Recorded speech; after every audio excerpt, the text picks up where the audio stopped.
मैं क्या हूँ कर समझ जाओगे, जीना हो जाएगा आसान, दुख और पीड़ा कम हो जाएंगे, जियोगे तुम सीना तान।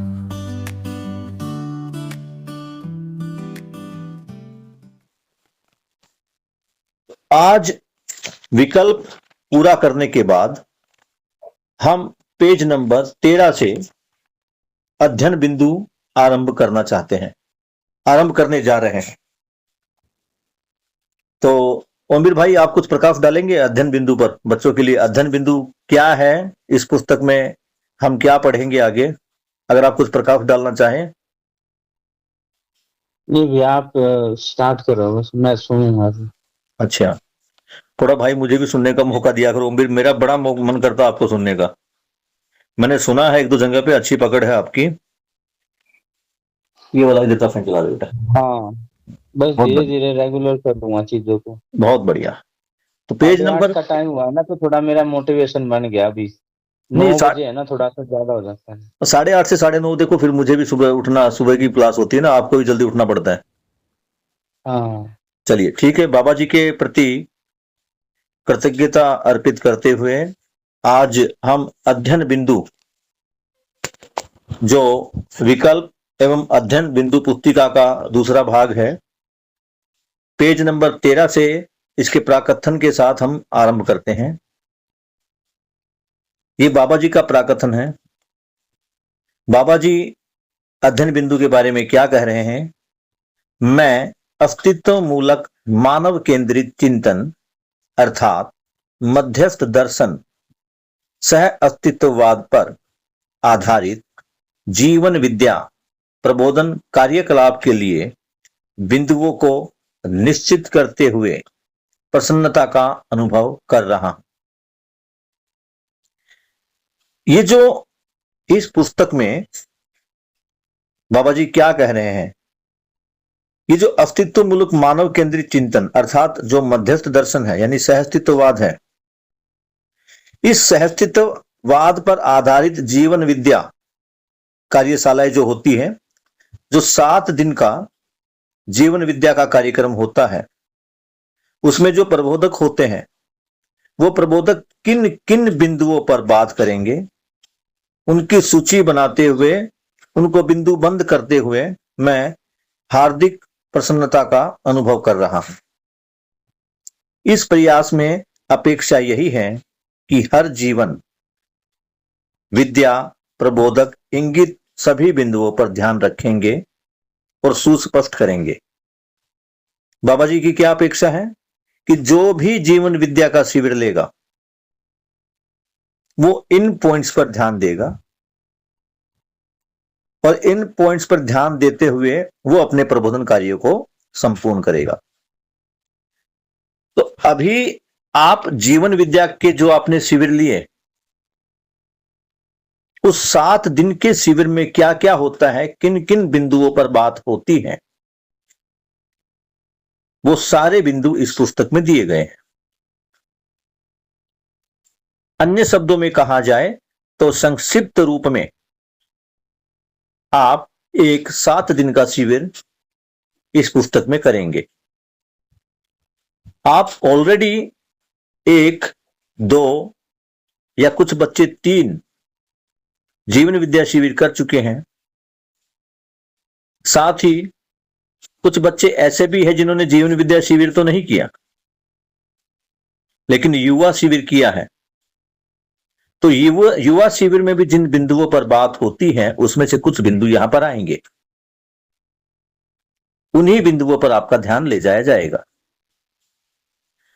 आगे बाबा जी बता रहे हैं कि मैं अपने इस तथ्य को अनुभव किया हूं कि हर मानव का ज्ञान, विज्ञान एवं विवेक संपन्न होना आवश्यक है। यही अपना पराया के बीच कल्पित दीवारों को हटाने में सार्थक एवं सक्षम स्रोत है। तो बाबा जी क्या बता रहे हैं कि मैंने इस बात का अनुभव किया है कि हर मानव का ज्ञान, विज्ञान और विवेक संपन्न होना जरूरी है। किसके लिए जरूरी है?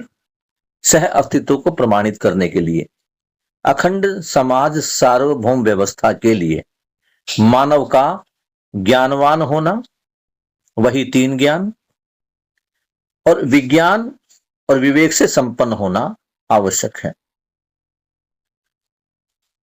इससे क्या होगा? इससे यह होना है कि हमारे बीच में ये जो अपना पराया की दीवार है, ये तेरा, ये मेरा, मेरा बेटा तेरा बेटा, मेरा घर तेरा घर, तो ये जो अपना पराया की जो कल्पित दीवार है, ये कल्पित दीवार क्यों कहा गया? ये दीवार केवल कल्पनाओं में है। वास्तव में अगर देखते हैं तो जब श्याम और स्नेहा खड़े होते हैं तो इनके बीच में कोई दीवार नहीं है, लेकिन जैसे ही श्याम या स्नेहा की मम्मी आती है तो ये मेरा बेटा और ये मेरी बिटिया, ये दीवार उनको दिखने लगती है। ये दीवार केवल कल्पनाओं में है, आप इसको देख सकते हैं। तो ये जो कल्पित दीवार है, इसको हटाने के लिए हर मानव का ज्ञान युक्त, विज्ञान युक्त और विवेक युक्त होना, या इनको कहे कि इनसे संपन्न होना जरूरी है। तभी ये अपना पराया की दीवार हटेगी। और ये अपना पराया की दीवार हटने का ही अर्थ है कि मनुष्य सह अस्तित्व का अनुभव करेगा। बेटा आप अपना काम करो, जाइए तो पिछले कमरे में जाके अपना होमवर्क करो और वो मैथ्स का सारा काम करो, जाइए। जीव चेतना से मानव चेतना में गुणात्मक परिवर्तन, अर्थात चेतना विकास। जब हम चेतना विकास की बात करते हैं तो ये पॉइंट कई बार आया है कि चेतना विकास का अर्थ क्या है। अभी जो मानव है, यानी भ्रमित अवस्था का मानव, वो जीवावस्था में जी रहा है, यानी जीव चेतना में जी रहा है। मैंने जीवावस्था शब्द का प्रयोग किया, ये गलती से हो गया। वो अभी जीव चेतना में जी रहा है, जबकि वो मानव है। उसे अपने त्वय को समझना है। अगर हम देखें तो मानव ज्ञानावस्था की इकाई है और मानव का जो त्वय है वो मानवत्व है। उसके लिए क्या है? उसे जीव चेतना से मानवीय चेतना में आना पड़ेगा। इसी को कहा गया चेतना विकास। वो अपने त्वय को समझे,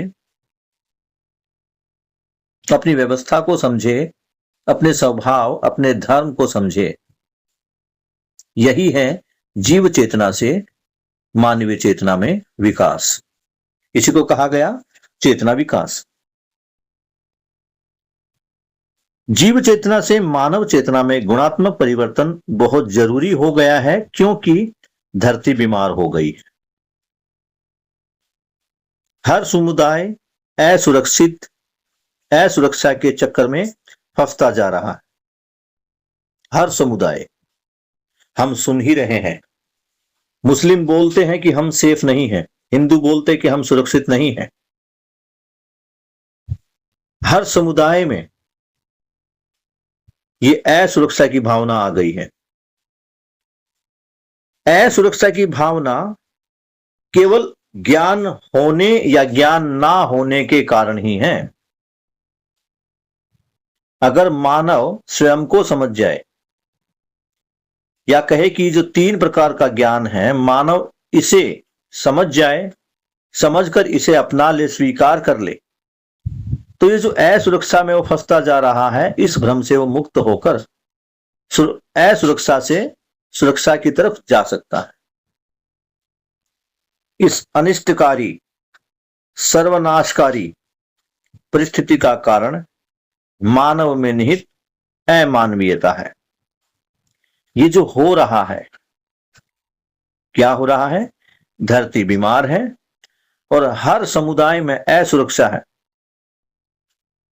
असुरक्षा ही भय को जन्म देती है। ये भय ही सुविधा संग्रह को जन्म देता है।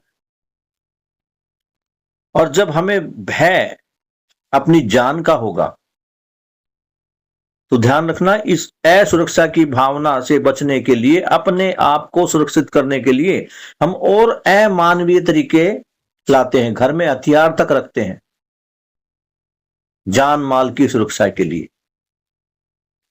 तो ये जो हो रहा है ये अनिष्टकारी है,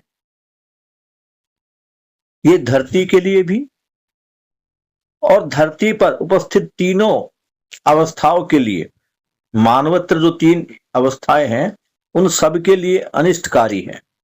इससे किसी का भला होने वाला नहीं, सर्वनाशकारी है, पूरी पृथ्वी का नाश हो जाएगा। ऐसी परिस्थितियां जो हो रही है, ये जो विनाश हो रहा है, मानव का और प्रकृति का जो अनिष्ट कर रहा है, इसके मूल में जो मुख्य कारण है वो है अमानवीयता। यानी मानव में मानवीयता नहीं है, अमानवीयता है। मानव की तरह ना जीकर जीवों की भांति जी रहा है, और जीवों में दो ही प्रवृत्तियां हैं, या तो वो पशु है या वो राक्षस के समान जी रहा है। जो शक्तिशाली अपने आप को समझता है, जिसे हम कह दे कि ये हमारा राजा है या ये हमारा नेता है, वो राक्षस समान जी रहा है। दूसरों का शोषण और स्वयं का पोषण, केवल व्यक्तिवादिता में फंसा हुआ वो नेता, वो राजा अपने बारे में ही सोच रहा। दूसरी तरफ जो कमजोर है वो उसकी दया पर, उसके आश्रय पर, उसके निर्णयों पर पड़ने वाले हैं। ऐसों को कहा गया पशु मानव। ये दोनों ही अमानवीयता के अंग हैं, और अमानवीयता के कारण ही इस पृथ्वी पर ये जितना भी अनिष्ट और नाश हो रहा है, उसके लिए मानव की अमानवीयता ही जिम्मेदार है।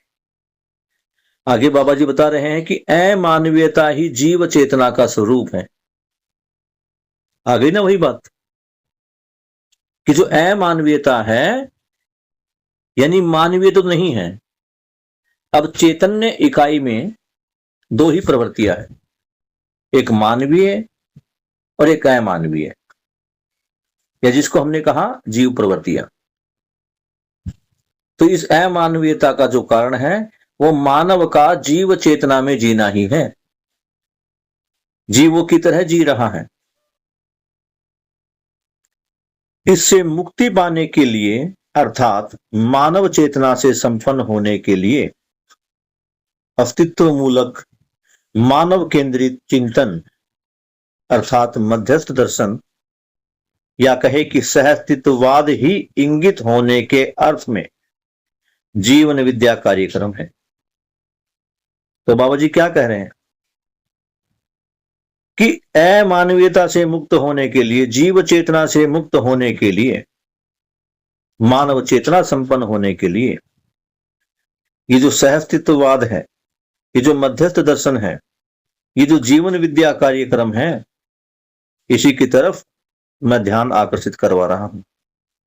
इसे अध्ययनार्थ प्रस्तुत करते हुए स्वयं की सार्थकता को अनुभव करता। मैं इस जीवन विद्या के कंटेंट को अध्ययन के लिए आप सबके सम्मुख प्रस्तुत करते हुए सार्थकता का अनुभव कर रहा हूं कि मैंने कुछ सार्थक कार्यकलाप किया या कुछ सार्थक कार्यक्रम किया। किसके लिए सार्थक कार्यक्रम किया? मानव को जीव चेतना से मानवीय चेतना तक पहुंचाने के लिए, अर्थात चेतना विकास के लिए। भूमि स्वर्ग हो, मनुष्य देवता हो, मानव धर्म सफल हो। या तो मैंने पढ़ने में कहीं चूक की है, या मैंने ध्यान नहीं दिया, या यहां पर कुछ अलग बात आई और वो बात मैंने पीछे देख ली है कि यस, बिल्कुल अलग बात यहां बाबा जी ने लिखी है। भूमि स्वर्ग हो, मनुष्य देवता हो, बाबा जी हर बार लिखते हैं। इसी पुस्तक के पेज नंबर 5 पर भी जब बाबा जी ने अपनी जिज्ञासा को बताया, अपने क्वेश्चंस को बताया, उन क्वेश्चंस को उत्तरित करने के लिए जो क्रियाकलाप उन्होंने किया उसके बारे में जब बाबा जी बता रहे थे, पॉइंट नंबर 1 से लेकर 15 पर जब उन्होंने समाप्त किया था, तो अंत में बाबा जी का यही संदेश था, बाबा जी की यही इच्छा थी कि भूमि स्वर्ग हो, मनुष्य देवता हो। जो दूसरी लाइन में मुझे आज अलग लगा, वो मैंने पकड़ा इसको। वहां बाबा जी ने लिखा है कि धर्म सफल हो, नित्य शुभ हो। और यहां बाबा जी ने क्या लिखा है? मानव धर्म सफल हो। कबीर भाई, मेरा मतलब ये अच्छा ध्यान गया अभी कि मानव धर्म सफल हो और नित्य शुभ हो। अगर आप देखेंगे तो प्रकृति में जो 4 अवस्थाएं हैं, वो चारों अवस्थाएं अपने त्वय सहित व्यवस्था में हैं। त्वय सहित व्यवस्था में होने का मतलब है वो अपने अपने धर्म के साथ हैं, वो अपने अपने धर्म का अनुपालन कर रही है। पदार्थ अवस्था वो बनी हुई है, अस्तित्व में है, तो उसका होना ही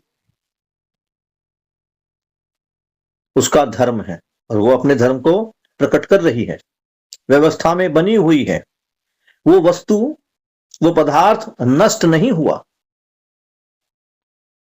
वो जो पहले 1 अंश या 2 अंश वाला परमाणु था, उसके बाद 3, 4, 5, 6, 7 अंशों वाले परमाणु बने, लेकिन उनके बनने के बाद भी आज भी वो 1 या 2 अंश का प्राणु जो परमाणु है, जिसको हम हीलियम ही होता ना, क्यों अमीर भाई? हीलियम होता ना सबसे छोटा। हाँ जी। हाँ, वो हीलियम, उसके बाद 2 या 3, 4 के भी बने, लेकिन हीलियम आज भी है। अर्थात वो है, वो अस्तित्व में है, वो अपने धर्म का पालन कर रहा है। दूसरा, प्राणावस्था, जो सबसे पहली प्राणावस्था की इकाई आई, जिसको हम कवक या काई बोलते थे, उसके बाद उसी काई से अनेकों प्रकार के पेड़ पौधे वनस्पतियां बनी, और वो काई आज भी है। प्राणावस्था का जो धर्म है पुष्टि, पुष्टि आज भी हर एक वनस्पति में है। हर एक वनस्पति छोटे से बड़ी होती है और अपनी शरीर यात्रा को पूरा करती है। मैंने शरीर यात्रा का प्रयोग किया, वैसे शरीर यात्रा मानव के संदर्भ में है या जीवावस्था के संदर्भ में है, लेकिन हम यह कह सकते हैं कि जिसका एक कालखंड है, उस कालखंड को पुष्ट होते हुए वो इकाई अपने अंतिम पड़ाव तक पहुंचती है।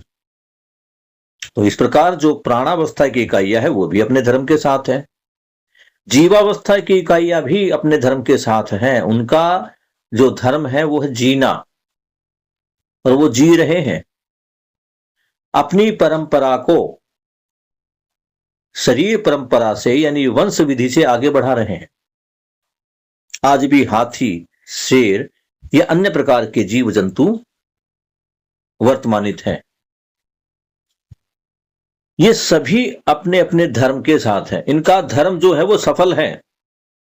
केवल एक इकाई, ज्ञानावस्था की जो इकाई है मानव, वो अपने धर्म के साथ नहीं।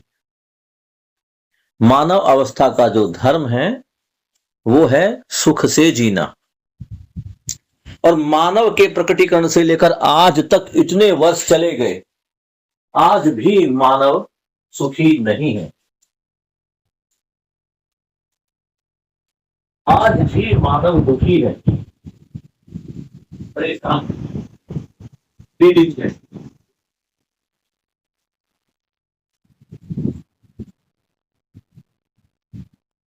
तो मानव जो है उसका धर्म सफल नहीं है, अर्थात उसकी जो सुख की आकांक्षा थी वो अब तक पूरी नहीं हुई है। और बाबा जी यही पे शुभेच्छा कर रहे हैं कि मानव धर्म सफल हो और नित्य सुख हो।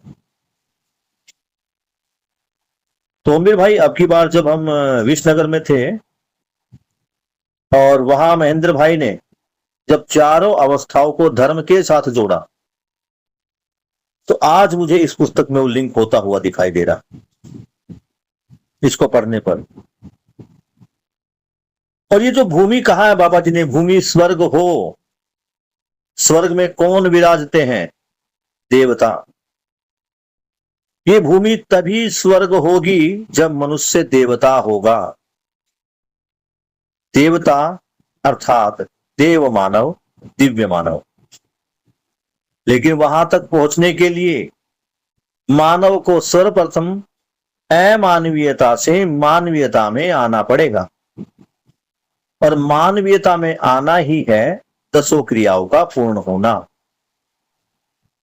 ये जो दसों क्रियाएं पूर्ण होगी, प्रमाणित होगी, और जब इनकी परंपरा बनेगी तभी मानव देव मानव और दिव्य मानव की उपाधि पर आएगा। और ये तभी है जब समझ का निरंतर विकास होता रहेगा। ओमवीर भाई, आपका हाथ हैंड रेज है, आप कुछ कहना चाहते हैं?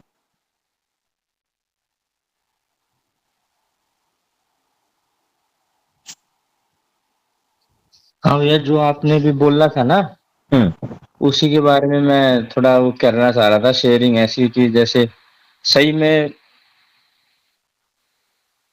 अगर मानव का धर्म सफल हो जाए तो, इसलिए बाबा जी ने देखो कितने अच्छे से उसको एक तरह से स्पेसिफिक दोबारा से थोड़ा लिखा है, मानव धर्म सफल हो। क्योंकि औरों का तो धर्म सफल हो ही रखा है, हमारे सफल ना होने के कारण औरों को भी असफलता मिल रही है।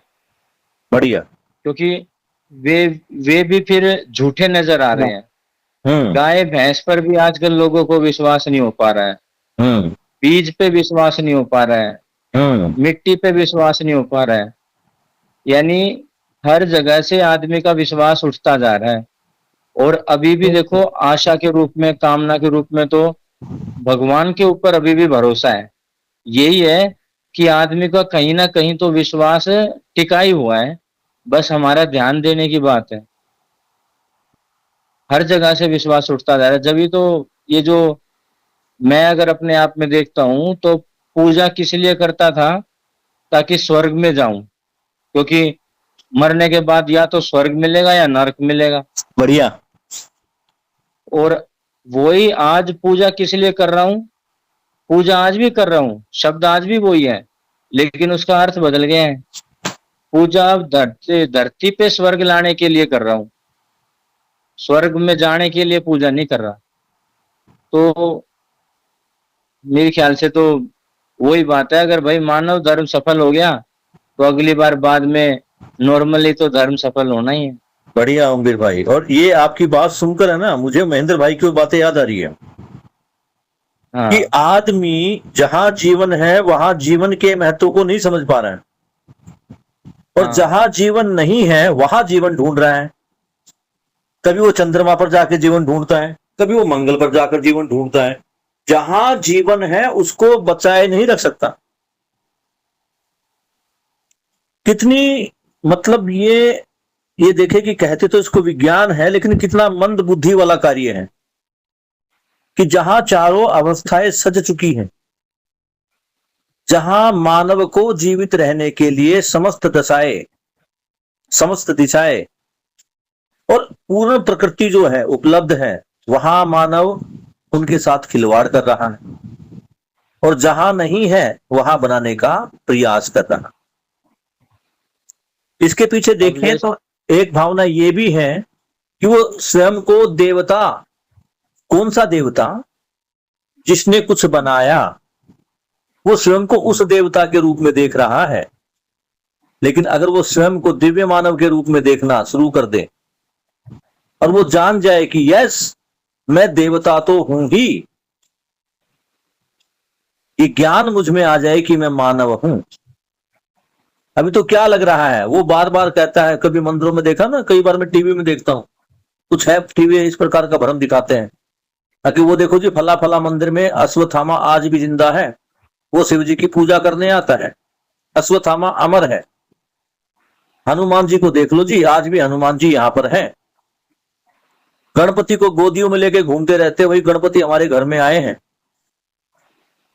कितनी मूर्खता के साथ जी रहा है वो। अरे भैया, वो अमर हो या ना हो मुझे नहीं पता, लेकिन जब मैं स्वयं को जीवन के रूप में देखता हूं तो मैं अमर हूं, मुझे इस बात का विश्वास होता है। ये बात ही मानव नहीं समझ पा रहा। वो इस अमरता को, वो कहते हैं भैया वो जब राम जी थे ना तो उन्होंने हनुमान को वरदान दिया था कि हनुमान अमर है। अरे भाई तू भी अमर है, समझ के तो देख, जानकर तो देख। अब हम जानते नहीं तो इस प्रकार के भ्रमों में फंसे हुए हैं। कभी गणपति को गोद में लेके घूमते हैं, कभी लड्डू गोपाल को लेके घूमते हैं, कभी साईं बाबा की पालकी उठा लेते हैं। और भैया बाबा जी ने भी क्या, हाँ आप बोलो, आप नहीं आप बोली, मेरा हो गया। एक और बहुत खूबसूरत एक वाक्य लिखा हुआ है कि अस्तित्व मूलक मानव केंद्रित चिंतन, यानी अस्तित्व को, सत्य जो है, जो पूरा ज्ञान है, उसको मूल में रख के मानव को केंद्र में रखना है। अभी हम अपने आप को पीछे छुड़वा रहे हैं हर चीज में। बिल्कुल, भाई भगवान की कृपा है, उसकी कृपा से ऐसा हो गया, मेरी किस्मत में ऐसा था, भगवान चाहे, भगवान के बिना पत्ता भी नहीं हिलता। हर चीज में है ना, बहुत चीजों में हम भगवान को ले आते हैं, जबकि मानव ही करता है, मानव ही भोगता है, मानव ही दृष्टा है। बढ़िया, तीनों चीजें मानव है। बढ़िया। मानव से हटकर कोई चीज हमें समझनी ही नहीं है। हर चीज को मानव से ही समझना है और मानव के साथ ही फिर जीना है, और किसी के साथ हमारा कोई व्यवहार नहीं हो सकता। अभी आज लोग सोच रहे हैं भगवान के वहां चले जाएंगे ना, वहां सारे अच्छे कर्म करेंगे, यहाँ देखी जाएगी भाई, यहाँ तो अपना धरती है, जैसा होगा वैसा कर लेंगे।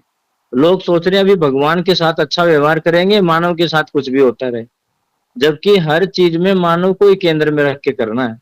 ये भी एक ध्यान दिला रहे हैं बाबा जी इस पे कि भाई अपने को अभी साइड बैक मत करो किसी चीज में। कोई घटना घट गई, कोई चीज हो गई और उसको सीधा उसके ऊपर खराब हो गया या कुछ ज्यादा अच्छा हो गया, हर चीज भगवान की कृपा थी भाई, बिल्कुल, हमारे तो क्या है। जबकि हर चीज में मानव को केंद्र में रख के चिंतन करना है। और ओमवीर भाई मैं यहाँ पर एक चीज और देख पा रहा हूं कि जिस स्वर्ग में या जिस जन्नत में हम जाने की बात कर रहे हैं, वहां भी भ्रमित अवस्था में मैं क्या सोच रहा हूं। स्वर्ग में क्या है? अप्सराएं हैं। स्वर्ग में क्या है? वो मदिरा है, सोमरस है। मतलब यहां तो हमने गंध फैला दिया। वहां स्वर्ग में जाके भी क्या करना है? पर नारी पर पुरुष करना है। स्वर्ग में जाके भी क्या करना है? अनैतिक कार्य करना है। और ये केवल हिंदू भाइयों पर लागू नहीं होता, मुस्लिम भाइयों पर भी। उनके जीवन में भी क्या है कि अल्लाह अल्लाह करेंगे तो बेहतर हूरें मिलेगी। उनके साथ क्या करना है? वही पर नारी पर पुरुष। तो मतलब वहां भी कनेक्शन देखो। एक समय के लिए ये भी देख लिया जाए, अगर हम देख ले, चलो ठीक है, थोड़ा सा, हालांकि ठीक नहीं है, लेकिन फिर भी हम एक कॉम्प्रोमाइजिंग वर्ड में देखें तो ये देखते हैं कि भाई ठीक है, भगवान जो है वो आदमी को जोड़ने का या गलत चीजों से दूर रखने का प्रयास करते थे। वे डू एंड डोंट्स वहां पे लिख के रहते थे, ऐसा करना ऐसा नहीं करना। लेकिन उनके मूल में भी क्या था? स्वर्ग और नरक। और ये स्वर्ग और नरक, इसको हम देखें तो ये भी एक प्रकार का भय और प्रलोभन ही है। और प्रलोभन भी किसका है? वही सांसारिक वस्तुओं का, जिनसे आज यहां मानव का कैरेक्टर वो खराब या अच्छा बताया जाता है। वो ऊपर जाके भी इन्हीं चीजों के बारे में सोच रहा है। तो यहां ये भी ध्यान देने वाली बात। बहुत बढ़िया ओमवीर भाई, मतलब आपके आने से तो मुझे काफी सहायता मिली है। बहुत बढ़िया। और भैया जो एक और जो आपने इसमें बात करी अमानवीयता के, तो अमानवीयता के 3 भाग हैं। अगर हम अपने अंदर इसको जांच के देखें ना, मैंने भी, तो मैंने देखा कि सच में मतलब मेरे अंदर अमानवीयता है। इसमें ये चीज देखता हूं तो 3 भागों में इसको बांटा है कि एक है कि भाई हीनता, दीनता, क्रूरता है। बिल्कुल। हीनता मतलब हो गया विश्वासघाती हूं मैं। विश्वासघाती कैसे हूं? कोई मुझे भाई बोल रहा है, कोई मुझे गुरु बोल रहा है, कोई मुझे पति बोल रहा है, कोई मुझे बेटा बोल रहा है, इतने सारे संबंधों में मैं जी रहा हूं, लेकिन इन संबंधों का क्या प्रयोजन है, क्या पर्पस है, कैसे इन सब संबंधों के साथ मुझे रहना है, ये मुझे आता नहीं है। मुझे इस बढ़िया पे कोई क्लैरिटी नहीं है। इसका बढ़िया। मतलब मैंने ये अपने आप को पाया कि मैं विश्वासघाती यानी हीनता में हूं। दूसरा, दीनता। दीनता बोले तो कि भाई मेरे दुख कोई और भी हर लेगा, कोई दूसरा है जो मेरे सुख का कारण हो सकता है। उसमें मैं अपने भाई को ढूंढ रहा हूँ, कभी कभी अपने वाइफ को, कभी माता पिता को, कभी अपने टीचर साथियों को, यानी बार बार अपने दुख का निवारण के लिए मैंने दूसरों को सोच रखा है, भाई इनसे मिल लूंगा तो ऐसा हो जाएगा, ये हो जाएगा, यानी दूसरों पे डिपेंडेंट हूँ। और तीसरा, क्रूरता तो है ही, कभी कभी गुस्सा आ जाना, बार बार हर चीज पे ऐसा इतना नाराज हो रहा है, बाद में पता चलना। तो तीनों पार्ट में मैं देखता हूँ कि मेरे अंदर ये तीनों हैं अभी भी। इसके बाद अगर मैं अपना तुलन देखूं, बार बार आप सब भी इसमें देख सकते हैं, बच्चे भी, कि हम सोचते तो हैं ही भाई, कभी भी ऐसा नहीं है कि हम नहीं सोच रहे हो। चाहे सपना भी हो ना, उसमें भी हमारा एक तरह से ढीला हो अच्छा गया, अच्छा लेकिन और बुरा, हाँ। चल तो कोई रहा ही है, तुलन तो चल ही रहा है, पर उस तुलन में क्या न्याय धर्म सत्य के ऊपर मैं सोच रहा हूं, या अभी भी यही सोच रहा हूं कि कैसे मेरा काम निकले, कैसी मेरी बातें पूरी हो, कैसे मेरा ये चीज हो। तो ये चीज में मैं देख पाया कि मैं मतलब अपने बता रहा हूँ, मेरे को बहुत वो हुआ कि अभी भी देखो इतनी बात के बाद भी मेरे अंदर ये कहीं बीज रूप में रखा हुआ है। लेकिन बात वही है कि हमें इसको, इस पे नाराज नहीं होना, इस पे गड़बड़ नहीं करनी, बस इसको देखते हुए और आगे क्या सही रास्ता को पकड़ते हुए चलना है बस। बढ़िया ओमवीर भाई। और तीसरा, जो ये तीसरा है मानवीयता का जो पक्ष है, वो यही है कि आहार, निद्रा, भय और प्रजनन, ये चार कामों में ही आदमी ने अपनी जिंदगी को बैठा रखा है। खाना कैसा मिल जाए, नींद कैसे पूरी हो जाए, है ना, भय को कैसे सुनिश्चित कर लूं, कभी कुछ भय है कभी किसी चीज का है, उसको पूरा कैसे करूं, और साथ में प्रजनन क्रियाएं मेरी कैसे पूरी हो जाएं। ये चार चीजों में आदमी इतना फंसा हुआ है कि उसको यही नहीं पता चल रहा कि मुझे मानवीयता भी करनी है। ये ओमवीर भाई आपने बहुत बढ़िया किया। और मुझे लग रहा है, मैं थोड़ा सा यहाँ पे, कई बार ना जब आपको ध्यान हो, जो सुमेर भाई हमारा शिविर ले रहे थे या कुछ और साथी भी आए, तो वो आहार, निद्रा, भय और मैथुन का प्रयोग करते थे। प्रजनन को तो मैं फिर भी, प्रजनन को तो मैं मानता हूं कि ये अपने जैसी जो शरीर व्यवस्था है उसको, अगर उसी को माध्यम मान लिया जाए, अगर स्त्री पुरुष के संबंध को भी देखा जाए, तो अगर हम व्यवस्था के अर्थ में देखें तो स्त्री पुरुष पति पत्नी संबंध भी जो है उसका मूल उद्देश्य प्रजनन ही है। लेकिन भ्रमवश हम क्या कर रहे हैं, प्रजनन को हमने, वो जो पहले जो शब्द यूज किया था सुमेर भाई ने, वो ज्यादा स्टिक बैठता है भ्रमित अवस्था में। बस ये कि थोड़ा कहने में थोड़ा सा हम हिचकिचाते हैं उसको, वो थोड़ा सा शब्द थोड़ा अलग सा लगता है, भद्दा लगता है। लेकिन मानव को देखे तो मानव इसी कार्यों में लगा हुआ है।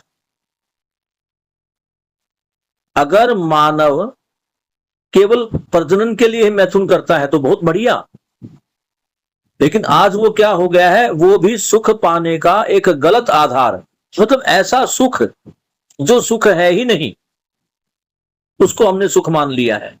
और इसी सुख के कारण आज माता बहनों के साथ अनैतिक कार्य हो रहा, लोगों के दिमाग में गंध भरा हुआ है। क्यों? क्योंकि इसको भी सुख की वस्तु मान लिया, जबकि ये सुख की वस्तु ना होकर ये केवल प्रजननकारी कार्य ही था। आप अगर जानवरों में भी देखो ना बेटा, तो वहां जानवरों में भी उनका मूल उद्देश्य केवल है अपने जैसे संतानें प्रयोग उत्पन्न करना, इससे ज्यादा नहीं है। यहां इन चार विषयों में ये जो मैथुन वाला विषय है, ये जो प्रजनन वाला विषय है, इसमें तो मानव आज इतनी नीचता पर आ गया है कि उसने पशुओं को भी पीछे छोड़ दिया है। आहार निद्रा तो थी, मानव भी अच्छा खाना चाहता है, उसी में सुख ढूंढ लिया। अच्छी नींद आ गई, उसमें सुख ढूंढ लिया और भय में है। जी जी माही बेटा, कुछ कहना चाहते हैं आप, बताइए। सर आप ये वो टॉपिक पढ़ा रहे हो ना जो हमें एक बार हमारे मतलब स्कूल में भी पढ़ाया था 5 दिन। हाँ, अब ये कंटेंट वही चलेगा बेटा, लेकिन वो जो 5 दिन वाला कंटेंट था, उन 5 दिन में जो मंजीत भाई ने कराया था, इस पूरे कंटेंट के लिए 5 दिन सफिशिएंट नहीं है। ये तो मिनिमम 7 दिन, इससे ज्यादा हो तो बहुत बढ़िया है। अगर हम टू द पॉइंट भी चले तो मिनिमम 7 दिन इस कंटेंट के लिए चाहिए। तो उन 7 दिनों में जीवन विद्या, इसकी जो पूरी विषय वस्तु है, जिसका आगे हम बोलते कि पठन करेंगे या अध्ययन करेंगे, वो सारा कंटेंट इस पुस्तक के अंदर दिया गया है। फिर भी हो सकता है कुछ मेन पॉइंट्स इसके अंदर जब मैं देखता हूं तो कुछ रह जाते हैं, वो भी हम बीच बीच में लेते चलेंगे, क्योंकि जीवन विद्या के ऑलरेडी तुमने, माही ने भी एक शिविर कर लिया है और श्याम ने भी एक शिविर कर लिया है शायद, और बाकी ने तो 2-2 कर लिए, 3 भी कर लिए। मैम सर मैंने 2 कर लिए। हाँ, वो एक बेटा युवा शिविर था, उसको हम उस नजर में ना लेके जाए, वो ठीक है, अच्छा है। दूसरा, अभी जो पीछे हमारा 24 तारीख वाला प्रोग्राम था, उसमें स्नेहा बेटी आई थी। अभी जो हमारा 21 तारीख वाला प्रोग्राम है, उसमें अभी से आप अपने डेट पे काटा मार लो, संडे है और आपको संडे को अपने स्कूल में ही आना है। और आप यहां पर देखोगे कि हमारे जो दिल्ली की जो परिवार है वो कितना बड़ा है और लोगों की क्या गति है। अपने जैसे लोगों से मिलकर हमारे रास्ते और हौसले और ज्यादा बुलंद होते हैं। जब हमें ये लगेगा कि हम कितने सौभाग्यशाली हैं जो इस उम्र में हमारे को ये ज्ञान मिला। आज एक 60 साल का आदमी, 50 साल का आदमी, 40 साल का आदमी, ओमवीर भाई 30 साल का, ये इसकी आवश्यकता को समझ रहा है, तो आप कितने सौभाग्यशाली हो जो करमवीर भाई के सानिध्य में, बाबा जी के सानिध्य में आपको ये अध्ययन की वस्तु मिली। नहीं तो स्कूल में कितने बच्चे हैं और आप इस विषय को आगे लेकर बढ़ रहे हैं, अपनी समझ को विकसित कर रहे हैं, संबंधों में जी रहे हैं। और मुझे तो ये लगता है कि आपके दिमाग में जब एक बात आ गई कि शादी से पहले लड़के और लड़की के बीच में केवल एक ही संबंध है, भाई बहन संबंध, तो आप ये देखो आप मन से कितने पवित्र हो रहे हैं। आपके मन में ये भाव आना, इस संबंध को ही स्वीकार करना, यही से न्याय, जब जैसे ही मैं संबंधों को स्वीकार करता हूं तो न्याय अपने आप ही बहने लगेगा। इसको समझना, और ये इसको बिल्कुल भी वो मत लेना कि ये नहीं समझ में आ रहा है। ये आगे आगे जैसे बढ़ोगे बहुत सारी बातें स्पष्ट होती चली जाएगी और पीछे कुछ रहा भी होगा तो वो क्लियर होता चले जाएगा। जैसे आज ये मानव जुड़ने से हमारा दिमाग की बत्ती जली। इस पुस्तक को हम भी कई बार पढ़ चुके, लेकिन यहां इस सब पे ध्यान नहीं गया, क्योंकि ये सोचते थे कि जो बाबा जी ने पहले लिखा कुछ अलग थोड़ी होगा, ये तो बाबा जी का एक श्लोक है, इस श्लोक में क्या बाबा जी अलग करेंगे, और यह बाबा जी ने अलग कर दिया। तो मुख्य चीज क्या है? ध्यान जाने की चीज। ध्यान जाएगा तो सब चीज पकड़ में आएगा। बहुत बढ़िया। अभी समय 10 मिनट हमारे पास बचा है। पेज नंबर 14 को हम पढ़ सकते हैं। तो बाबा जी इस अध्ययन बिंदु या जीवन विद्या का जो कंटेंट है, इसका उद्देश्य बता रहे हैं पेज नंबर 14 पर। भाई जब हम कोई काम करते हैं तो हमें पता होना चाहिए कि हम ये काम क्यों कर रहे हैं। हम स्कूल जाते हैं तो हमें पता है कि मुझे स्कूल क्यों जाना है, क्योंकि मुझे शिक्षा ग्रहण करनी है। कौन सी शिक्षा? जो स्कूल में दी जा रही है, वही स्किल्ड एजुकेशन। और उसका मूल उद्देश्य क्या है? साधन संपन्नता, सुविधा संपन्नता। और मैं कर रहा हूं। मुझे पता है कि इस शिक्षा से मैं साधन संपन्न और सुविधा संपन्न हो जाऊंगा, इसलिए मैं ये अध्ययन कर रहा हूं। तो अब हम ये जो अध्ययन बिंदु पढ़ रहे हैं, ये जो जीवन विद्या के शिविर कर रहे हैं, ये जो मध्यस्थ दर्शन पढ़ रहे हैं, इसका उद्देश्य क्या है? तो बाबा जी क्या क्या बता रहे हैं? नंबर 1, जीव चेतना से मानव चेतना में गुणात्मक परिवर्तन। अभी हम जो जीव चेतना में जी रहे हैं, वहां से हम मानवीय चेतना तक पहुंच जाए। ये जो गुणात्मक परिवर्तन है ये मानव में हो जाए, इसीलिए ये मध्यस्थ दर्शन, सहअस्तित्ववाद और जीवन विद्या है। दूसरा उद्देश्य, मानवीयता सहज आचरण प्रमाण हेतु। जो हमारा आचरण है वो कैसा हो जाए? मानवीय आचरण हो जाए, और उसका प्रमाण भी होने लगे, वो प्रमाणित भी होने लगे। उसके लिए ये अध्ययन बिंदु है, ये जीवन विद्या है, ये सहअस्तित्ववाद है। तीसरा, सर्वोत्तोमुखी समाधान, समृद्धि सहित अखंड समाज एवं सार्वभौम व्यवस्था के रूप में प्रमाणित हो। अभी क्या बात है? अभी तो हम बात कर रहे थे अपने समाधान के, स्वयं में समाधानित होना, फिर परिवार में समृद्धि आना।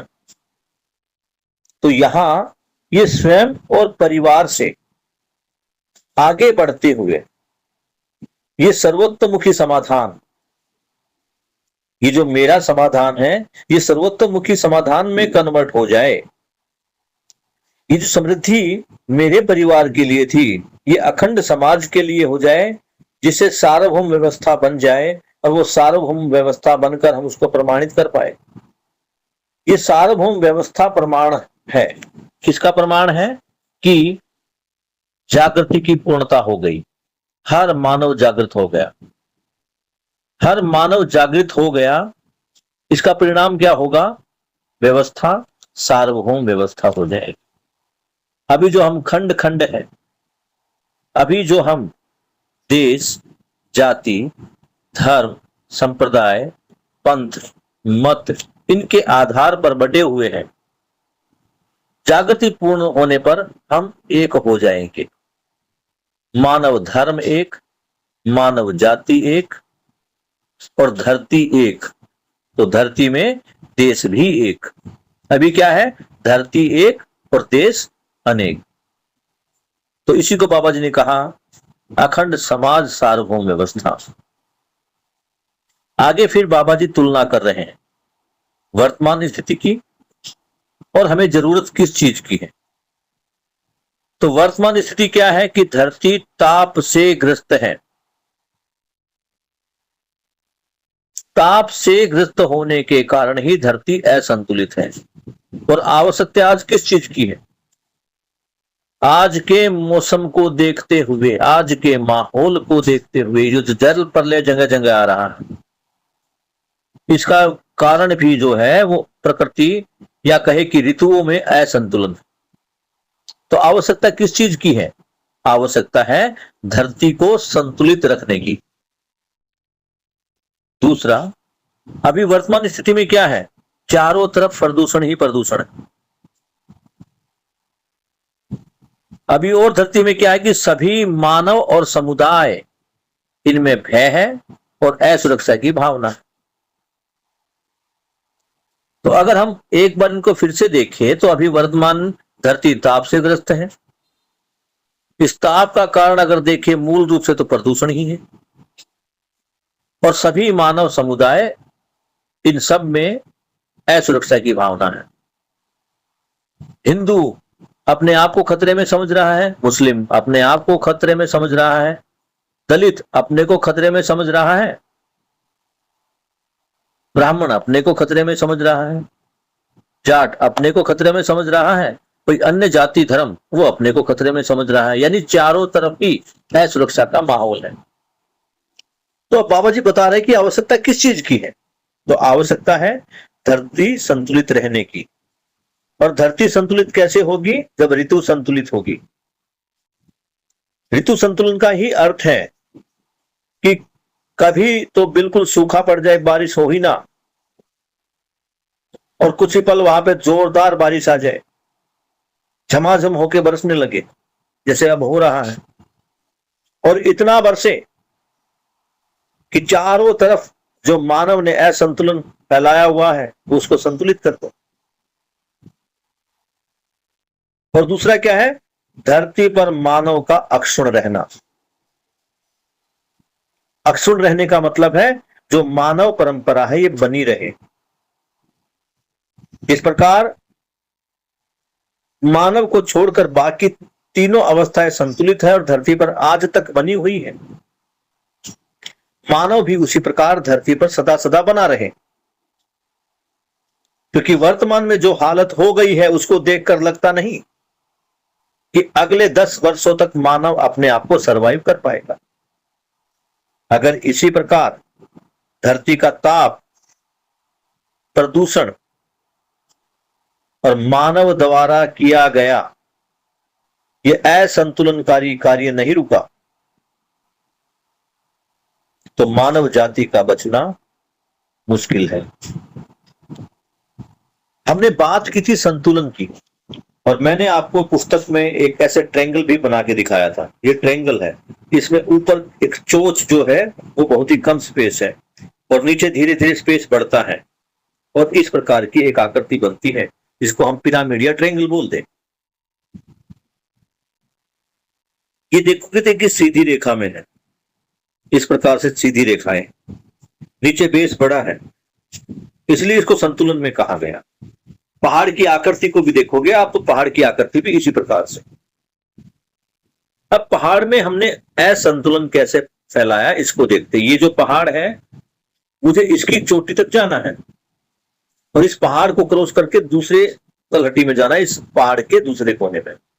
अब मैं क्या कर रहा हूं भैया, पहले मैं क्या करता था, यहां से मैंने पहाड़ को काटा और पहाड़ को काटने के है ये पहाड़ फिर ऐसा हो जाता काटने के बाद, ये और ये जो जगह बची है, ये यहां पर जो जगह दिखाई दे रही है मुझे, ये क्या हो जाएगी, ये रास्ते के लिए काट दिया मैंने पहाड़। तो ये जो पहाड़ पहले बिल्कुल सीधा होता था ऐसा, अब ऐसा होने से यहां पर एक ये एल शेप की आकृति बन गई, ये हल जैसी एक आकृति बन गई। अब इस पे हुआ क्या, मैंने पहाड़ को काटा, पहाड़ को थोड़ा सा इसको एल शेप में ऐसे काट दिया राइट एंगल पे, और वहां पे क्या बना दी, सड़क बना दी। अब जहां पहाड़ को हम यहां से काट रहे हैं तो इस वाला हिस्सा जो ये ऐसा सीधा खड़ा है, अब ऊपर वाले पहाड़ का पूरा दबाव यहां पर पड़ रहा है और जैसे जैसे दबाव बढ़ेगा, जैसे जैसे बारिश ज्यादा होगी, ऊपर से बारिश का प्रेशर, पानी का प्रेशर इस पर पड़ेगा, तो इस हिस्से पर जो खड़ा हुआ हिस्सा है इस पर दबाव पड़ेगा, ये धीरे धीरे सरकेगा ऐसे, इसका ऐसे सरकना। देखो अब ये जो सरका है तो अपने आप संतुलित हो गया ना। और इस संतुलित होने में क्या है, जो सड़क मानव ने बनाई है वो सड़क ऐसे हो जाएगी और हम कहेंगे पहाड़ गिर गया। यही असंतुलन का संतुलन में कन्वर्ट है। तो मेरा तो इस पर पूर्ण विश्वास हो चुका है, मुझे तो बिल्कुल दिखाई दे रहा है कि मानव अगर संतुलित नहीं हुआ, वो नहीं समझा, तो पृथ्वी स्वयं को संतुलित कर लेगी और पृथ्वी को कोई फर्क नहीं पड़ता कि हम मानव हो या ना, क्योंकि जब मानव नहीं था तब भी ये प्रकृति तो थी ही। मानव तो सब में बाद में आया है और वो प्रमाणित करने आया है अपनी व्यवस्था को। पदार्थावस्था से जब प्राण अवस्था आई तो इस धरती का रूप खिला। जब इसी प्राणावस्था से जीवावस्था आई तो ये धरती और भी ज्यादा समृद्ध हो गई, ये और भी ज्यादा खुशहाल हो गई। मानव के आने के बाद ये धरती और भी ज्यादा खुशहाल होनी थी, इस धरती को स्वर्ग बनना था, लेकिन मानव ने अपनी अज्ञानतावश इसको नरक बना दिया। तो धरती फिर से कैसे स्वर्ग हो, बाबा जी का जो सपना था कैसे पूरा हो, उसके लिए हमें प्रयास करना पड़ेगा। और वो केवल प्रयास ये नहीं करना कि हम पहाड़ों पर जाकर लोगों को समझाएंगे, नहीं, हम समझ जाए, हम समझेंगे, पूरी तरह समझेंगे, पूर्णता के अर्थ में समझेंगे, तब दूसरों को समझा पाए। नहीं तो होगा क्या कि हम लोगों को समझाने जाएंगे, और आज सबसे बड़ी आदमी की जो विपदा वो यही है कि वो केवल समझाना चाहता है, समझना नहीं चाहता। हर कोई अपने आप में ज्ञान से भरा हुआ है। किसी के पास विज्ञान का ज्ञान है, किसी के पास धर्म का ज्ञान है। तो हमें किसी को समझाना नहीं, स्वयं समझना है, समझकर उसे अपने जीवन में लाना है। मेरे जीवन में जब परिवर्तन होगा, मेरे जीने में जब परिवर्तन होगा, मेरे व्यवहार में, मेरे आचरण में, मेरे कार्यों में जब परिवर्तन होगा, तो सामने वाला सुनेगा। भैया सामने वाला अपने आप आएगा, बताओ भाई तुम इतने सुख में कैसे जी पा रहे हैं। बाबा जी भला वहां लोगों के पास जाते थे, बाबा जी के जो तप था उसको देखकर, बाबा जी को जो जीवन था उसको देखकर, बाबा जी को जो आचरण था, उसका व्यवहार था, उनको देखकर लोग उनके पास आते थे। हालांकि बाबा जी ने जब ये देखा कि ये समझने की चीज है और बहुत बढ़िया चीज है और मानव जाति के कल्याण के लिए चीज है, तो बाबा जी ने भी शिविर लिए, लोगों को तैयार किया शिविर के लिए। लेकिन बाबा जी ने कभी भी किसी के साथ जबरदस्ती नहीं की, उसी को समझाया जो समझना चाहता था, जिसमें बाबा जी को लगा कि इसमें कैलिबर है और ये समझना चाहता है और समझ सकता है। बाबा जी ने सारा सब अपना प्रयास वहां पर किया। अगर बाबा जी मानव जाति के बारे में नहीं सोचते तो आज बाबा जी भी कोई ना कोई बीड़ा उठाए होते। भारत को प्लास्टिक मुक्त कराना है, भारत को जो है परमाणु खतरे से बचाना है, लेकिन बाबा जी ने क्या जरूरी समझा। बाबा जी को पता था कि ये एक मानव का कार्य नहीं है, ये सकल मानव का कार्य है, ये व्यक्तिवादिता वाला काम नहीं है, ये सह अस्तित्व वाला कार्यक्रम। इसलिए बाबा जी ने सबको जोड़ने की, सबको न्याय धर्म सत्य के अनुसार जीने की, नियम नियंत्रण संतुलन के पालन के लिए इस जीवन विद्या रूपी सहअस्तित्ववाद मध्यस्थ दर्शन रूपी वांग्मय को लिखा, इसको समझा, जिया और समझाया। 9:33 हो चुके हैं। किसी बच्चे का कोई सवाल हो तो ठीक है, अन्यथा आज के इस पाठ्यक्रम को हम यहीं पर समाप्त करते हैं। है किसी बच्चे का कोई सवाल?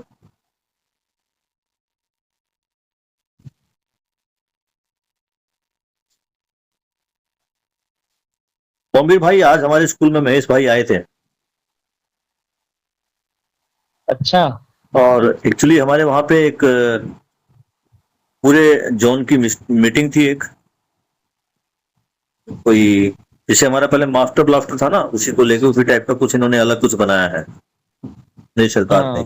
तो उसी की ट्रेनिंग चल रही थी, महेश भाई आए थे और काफी प्रसन्न थे स्कूल में आके। वो जिस प्रकार का अनुशासन बच्चों में उन्होंने देखा, और यहाँ मैं देख पा रहा हूँ कि ओमवीर भाई ज्यादा बच्चे होने के कारण थोड़ा सा मुझे सख्त होना पड़ता है, लेकिन सख्त होने के साथ मैं ये भी देख पा रहा हूँ कि बच्चा समझना चाहता है।